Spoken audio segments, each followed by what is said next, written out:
बहुत समय पहले हरे भरे जंगलों और ऊंचे पहाड़ों के बीच एक छोटा सा गांव था, सुखपुर। गांव के लोग मेहनती थे, लेकिन एक डर हमेशा उनके दिल में रहता था। जंगल के उस पार एक विशाल गुफा में रहता था एक भयानक राक्षस। भैरव बहुत बड़ा था, उसकी लाल आंखें चमकती थी, दहाड़ से पेड़ कांप जाते और उसकी कदमों से धरती हिलती थी। गांव वाले मानते थे कि वह क्रूर है, इसलिए कोई भी जंगल की तरफ नहीं जाते थे। लेकिन सच कुछ और था। भैरव असल में दिल का बहुत अच्छा था।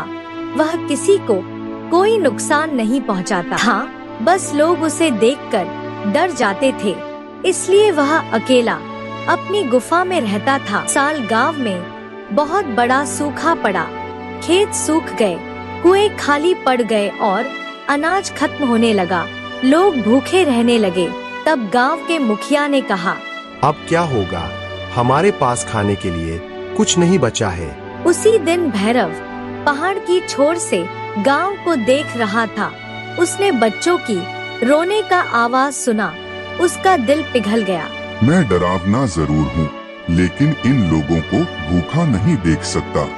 अगली सुबह गांव वालों ने देखा कि चौपाल पर फल, सब्जियां और अनाज के बोरे रखे हैं। सब हैरान हो गए। यह किसने रखा है? सब ने पूछा। हर रात ऐसे ही होने लगा। गांव में खाना आने लगा। लोग खुश थे, पर कोई नहीं जानता था कि यह सब कौन कर रहा है। असल में भैरव रात को जंगल से फल तोड़ता, दूर पहाड़ों से अनाज लाता और चुपके से गांव में रख देता था। इस गांव में एक बहादुर लड़का था, जिसका नाम छोटू था। वह बहुत ही जिज्ञासु था। एक दिन छोटू ने कहा, मैं पता लगाऊंगा कि यह मदद कौन करता है। उस रात छोटू एक झाड़ी के पीछे छुप गया। आधी रात को उसने देखा कि एक विशाल छाया अनाज का बोरा रख रहा है। छोटू डर गया और ध्यान से देखा तो वह एक राक्षस था। लेकिन भैरव राक्षस के चेहरे पर गुस्सा नहीं थी, दया थी। छोटू धीरे से उसके पास आता है। तुम हमें खाना देते हो? भैरव राक्षस चौंक गया।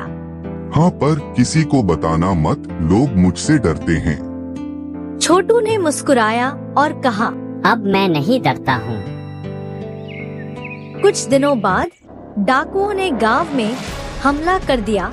वह अनाज और धन लूटने लगे। गांव वाले डर कर घरों में छुप गए। तभी धरती कांपने लगा, पेड़ हिलने लगा और एक जोरदार आवाज आई, रुक जाओ।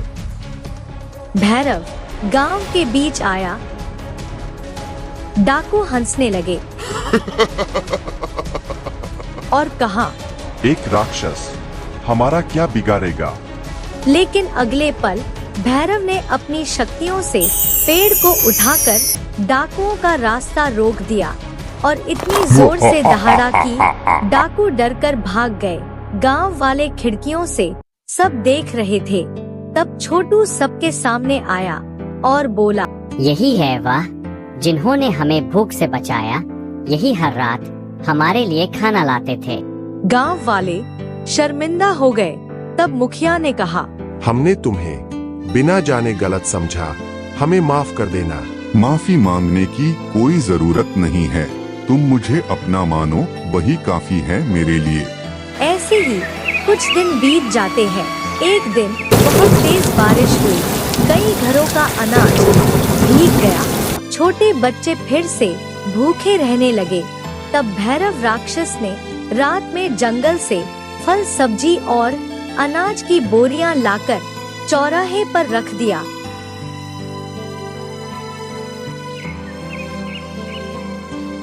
सुबह गांव वालों ने देखा कि उनके चौराहे पर फल, सब्जियां और अनाज रखा हुआ है। तब गांव वाले समझ गए, यह सब भैरव ने किया है। गांव के पास एक नदी थी। उस नदी पर लकड़ी का एक पुल बना था। बारिश के कारण वह टूट गया था, जिससे लोगों को स्कूल और बाजार जाने में काफी मुश्किलें होती। तब भैरव वहाँ पर आया और अपने जादुई शक्तियों से उस फूल को एकदम मजबूत बना दिया। उसी गांव में एक लालची आदमी रहता था, सेठ धनपाल। वह चाहता था कि गांव वाले महंगे दामों पर उसी से अनाज खरीदे।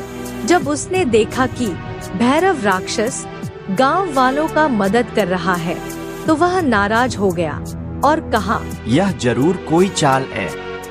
सेठ धनपाल को यह पसंद नहीं आया और उसने सोचा, अगर गांव वाले इस राक्षस को पसंद करने लगे तो मेरा कोई इज्जत नहीं रहेगा।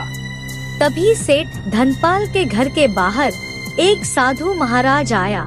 साधु महाराज कई दिनों से भूखे थे। तब साधु ने कहा, बेटा मुझे कुछ खाने के लिए दे दो, भगवान तुम्हारा भला करेगा। अरे तुम कौन हो? आज से पहले मैंने तो तुम्हें कभी नहीं देखा। तेरे जैसे कितने आए और चले गए। अब चलो दफा हो जाओ यहाँ से, नहीं तो मैं अपने नौकरों से तुम्हें धक्के मार कर भेजूंगा। सेठ धनपाल की बातों को सुनकर साधु महाराज नाराज हो गए और कहा, बेटा अभी तो मैं जा रहा हूँ, लेकिन तुमने मेरा जो अपमान किया है उसका फल तुम्हें अवश्य मिलेगा। इतना कहकर साधु महाराज भूखे ही जंगल की ओर चले जाते हैं। दूसरे दिन सेठ धनपाल जंगल में आग लगवा दिया और सभी दोष भैरव राक्षस पर डाल दिया। गांव वाले डर गए, लेकिन भैरव राक्षस दौड़कर जंगल के पास गया और अपनी शक्तियों से आग को बुझाने लगा। कुछ देर में भैरव राक्षस सभी आग को बुझा दिया और जंगल बच गया। तभी वहाँ पर गांव के मुखिया आते हैं। मुखिया जी समझ जाते हैं कि असल में बुरा व्यक्ति कौन है। अगले सुबह सभी गांव वालों ने सेठ धनपाल को पकड़ लिया। धनपाल, तुमने लालच में आकर गांव और जंगल को खतरे में डाला है। तुम्हें सभी लोगों से हाथ जोड़कर माफी मांगना होगा। सेठ धनपाल को अपनी गलती माननी पड़ी। उसने सभी से हाथ जोड़कर माफी मांगा। फिर गांव वालों ने भैरव राक्षस से कहा, आज से तुम हमारे गांव के रक्षक हो। तुम जब चाहे तब यहाँ आ सकते हो। मुखिया जी धन्यवाद जो आपने मुझ पर विश्वास किया। उस दिन से भैरव राक्षस गांव में जब चाहे तब आता जाता और बच्चों को अपने भुजाओं में बैठाकर घुमाते थे। एक शाम छोटू ने पूछा, भैरव भैया तुमने हमारी मदद क्यों किया? भैरव राक्षस आसमान की ओर देखकर बोला, क्योंकि असली ताकत किसी को डराने में नहीं बल्कि दूसरों की मदद करने में होता है। भैरव राक्षस की बातों को सुनकर सभी ने तालियां बजाई।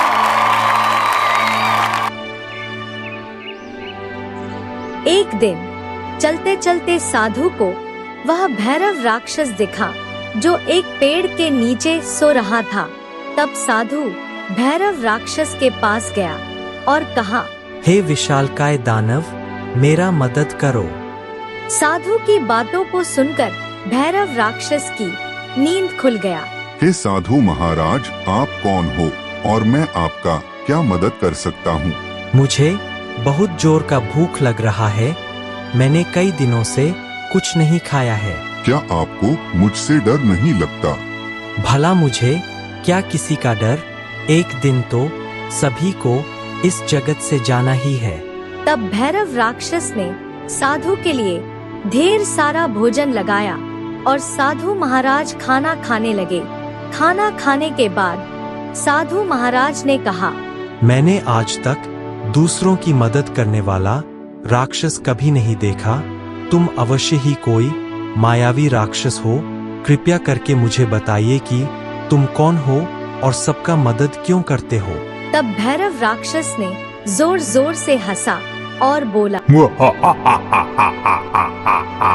यह उस समय की बात है जब मैं एक हिरनी का शिकार कर रहा था और वहीं पर एक तपस्वी अपने तपस्या में लीन थे। तब मैंने उस हिरनी पर वार किया और वह हिरनी वहीं पर घायल हो गया। तभी उस तपस्वी का तपस्या भंग हो गया। तब उसने मुझे कहा, मूर्ख राक्षस, तुमने मेरी वर्षों की तपस्या को भंग कर दिया। मैं तुझे श्राप देता हूँ कि आज से तुम इसी जंगल में कैद हो जाओगे। हे महान तपस्वी बाबा, मुझे इस गलती के लिए इतना बड़ा सजा मत दो। मैं अपना श्राप तो वापस नहीं ले सकता, लेकिन लोग तुम्हें क्रूर राक्षस के नाम से नहीं बल्कि दानवीर राक्षस के नाम से जानेंगे। तथास्तु। तब से मैं इसी जंगल में रहता हूँ। जब किसी को मेरा जरूरत होता है तब मैं उसका मदद करता हूँ और लोग मुझे दानवीर राक्षस के नाम से जानते हैं। अगर आपको यह वीडियो अच्छा लगा हो तो प्लीज वीडियो को एक लाइक और चैनल को सब्सक्राइब कर लीजिए। धन्यवाद।